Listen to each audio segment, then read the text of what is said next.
Buri munsi agiye kuryama agifunga amaso yahora abona igitangurirwa kimanuka kikamanuka kimumanukirako. Buri munsi ico kiremwa kibuzanya amahoro caramuzako, kandi uko cagenda kigaruka ni nako carushiriza kuba kinini. Agize ubwoba bwinshi cane aragenda abibwira se wiwe, amubwira ko kuva ubwo azoza araja kuryama yitwaje imbugita kugira ngo igihe cose ico gitangurirwa kizogarukira azoca kizibagura acice gipfe kiveho kimuha amahoro.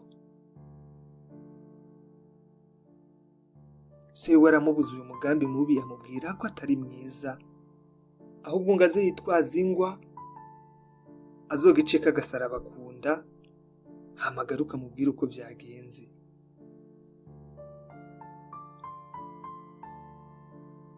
Uwo mwana yaramwumviye asubira kuryama.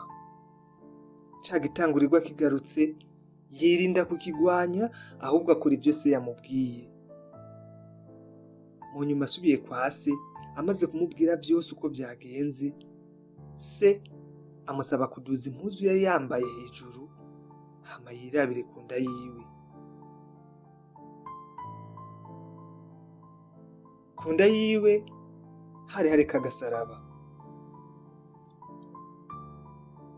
Ibi bishatse kuvuga iki?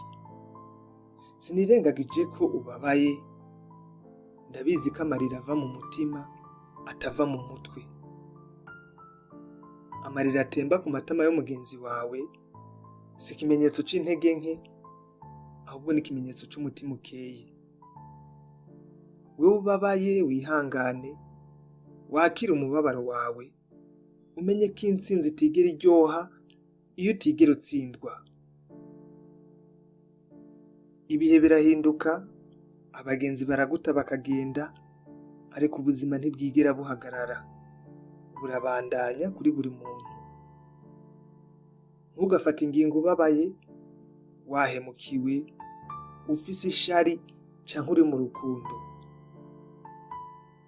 Ahubwo nimba wumva worira, rira kubera ko umutima uremerewe ni kimwe n'ibicu biremereye iyo hejuru kw'ijuru.